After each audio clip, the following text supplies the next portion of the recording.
pogledamo. Pogledajte.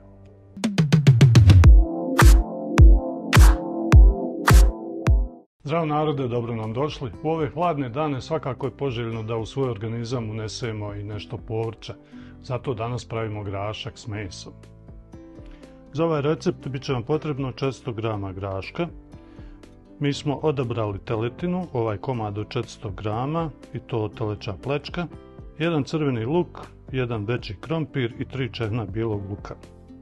Naravno ne treba nikoga podsjećati da na početku se sjecka luk. A sad treba pripremiti ovaj komad mesa. Meso ćemo isjeći na kocke, odnosno na manje komade.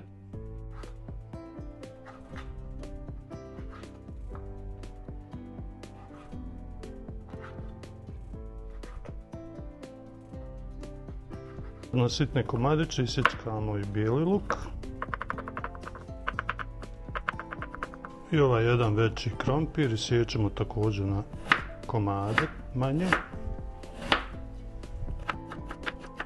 Tako, prilike tu su komade. U našu zdjelu dodamo ulje da se ugrije. Prvo dodajemo crveni luk. Tako.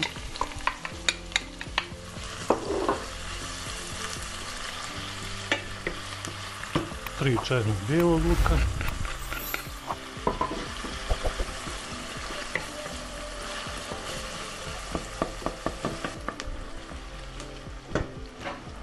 U luk dodamo isjeckano meso.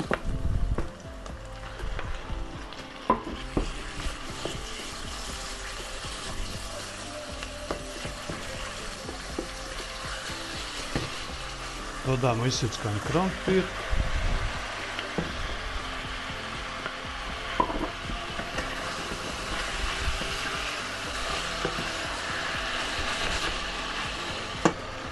Dodamo grašak.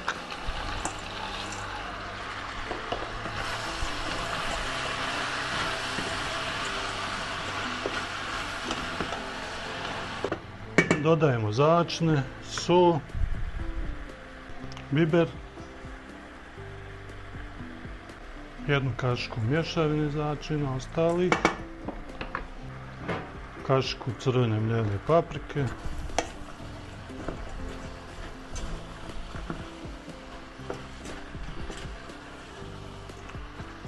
prije nego što dodamo vodu, dobro sve izmiješamo. I da ne gubimo vrijeme, čekajući da sve provri, mi smo pripremili vrelu vodu, dodajemo litar otprilike, odnosno da pokrije ovo sve ovako.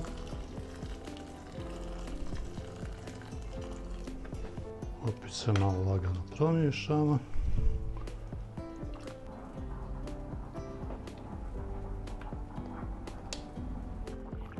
Pri kraju smo samo da probam je li dovoljno slano.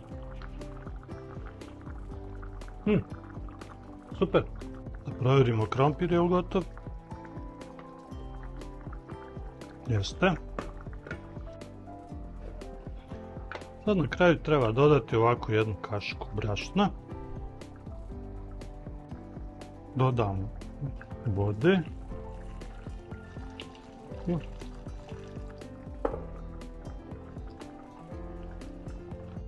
Još dodamo malo crvene mljevene paprike.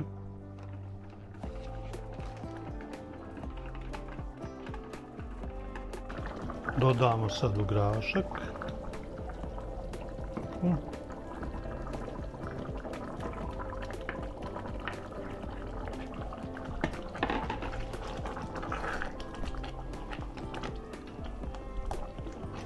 Fino ovako promiješamo i ostavimo još 5 minuta da se to fino prokrčka i gotovo je.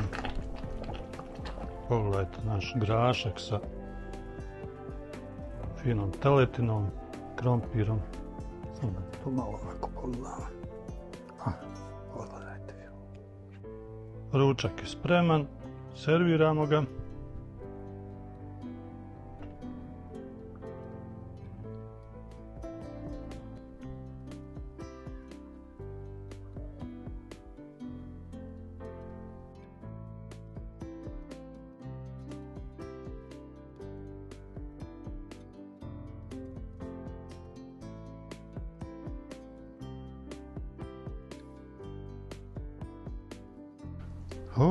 Kako je lijepo na kraju sad i probati ovo.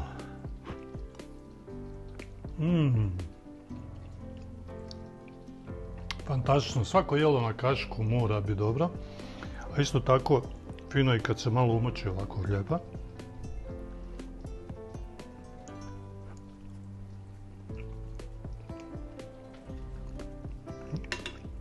Nemam riječ, stvarno je ukusno, super, trebalo nam je sat vremena i za pripremu i za kuhanje i još 10 minuta za degustaciju, prijatno.